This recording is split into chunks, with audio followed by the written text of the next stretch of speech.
Guys, welcome to my channel. आज मैं लेके आ गई हूँ तो जूलियट जट्टी का अपडेट।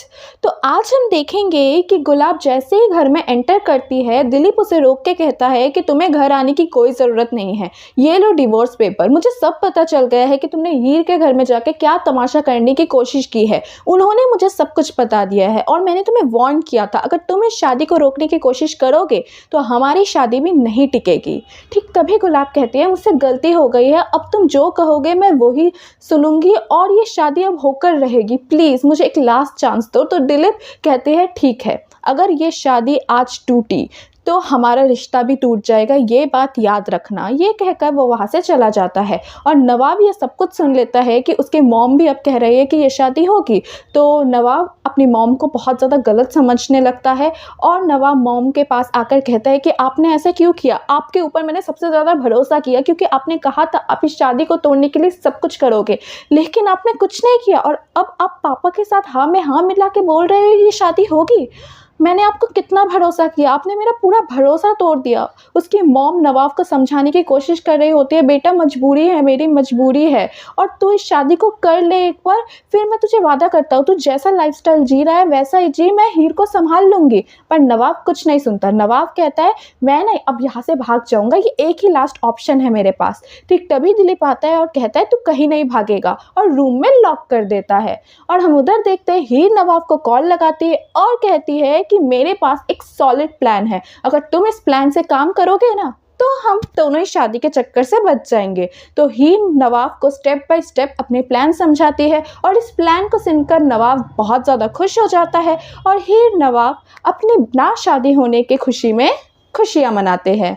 और फिर हम देखते हैं कि नवाब हीर के प्लान के अकॉर्डिंग बूज़ो को कह देता है कि पंडित जी को कुछ पैसा खिला दे और मैं जैसा बोलने के लिए बोल रहा हूँ तो वैसा बोल दे।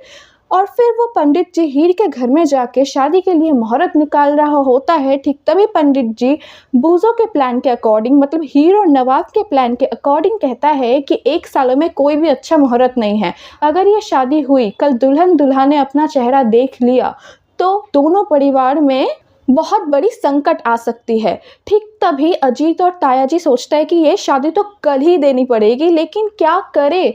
तो ताया जी अजीत को कहता है कि हम 4-5 पंडितों से और बात कर लेते हैं। ठीक तभी हीर आती है और कहती है कि 4-5 पंडितों से पूछने की कोई ज़रूरत ही नहीं है, मेरे पास ना इस चीज़ की एक सॉल्यूशन है। पंडित जी ने क्या कहा कि दुल्हन दूल्हा चेहरा नहीं देख सकते हैं एक दूसरे का, लेकिन अगर दुल्हन दूल्हा ने चेहरा ही नहीं देखा, ऐसी शादी हो गई तो फिर हीर समझाते हैं कि मैं ना घूंघट डाल लूँगी और नवाब शहरा पहन लेगा तो ही समस्या का हल हो गया ना।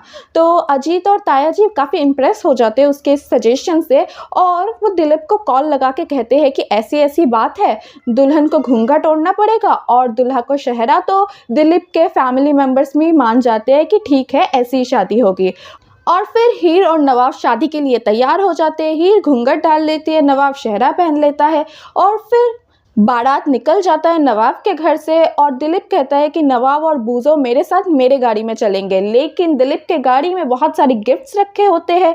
तो दिलीप कहते हैं कि नहीं, ये दोनों तो मेरे ही गाड़ी में जाएंगे, जल्दी से इन गिफ्ट्स को किसी और गाड़ी में शिफ्ट कर दो। ठीक तभी गुलाब सोचती है ये कहीं नवाब का कोई प्लान तो नहीं है, मुझे कुछ करना पड़ेगा।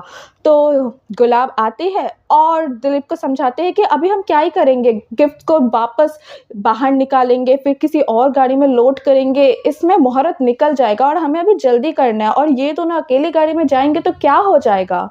ठीक तभी बूज़ो दिलीप के पास आकर समझाकर कहता है कि आपको क्या लगता है अंकल, मैं अपने दोस्त की शादी से अपने दोस्त को भगा दूंगा, आप बिल्कुल टेंशन मत कीजिए, चाहिए तो आप 2 गाड़ी और लगवा दीजिए हमारे सिक्योरिटी के लिए, पर नवाब कहीं नहीं जाएगा और ये शादी होगी। तो दिलीप कन्विंस हो जाता है और कहता है कि ठीक है तुम जाओ, पर हाँ नवाब कोई चालाकी करने की कोशिश मत करना। तो नवाब और बूज़ो अपने अलग गाड़ी में जाने लगते हैं और बूज़ो नवाब की जगह ले लेता है, मतलब बूज़ो शहरा वगैरह पहन के उस गाड़ी में ही तैयार हो जाता है।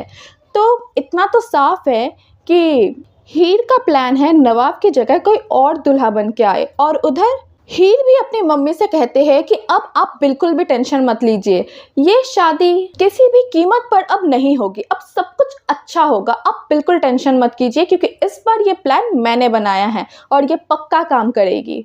तो इसी के साथ ख़त्म होता है। तो क्या लगता है आपको, क्या सच में हीर और नवाब की शादी नहीं होगी और हीर का ये प्लान काम करेगा, या फिर बीच में आएगा कोई और शॉकिंग ट्विस्ट? ये सब कमेंट सेक्शन में ज़रूर लिख के बताइएगा।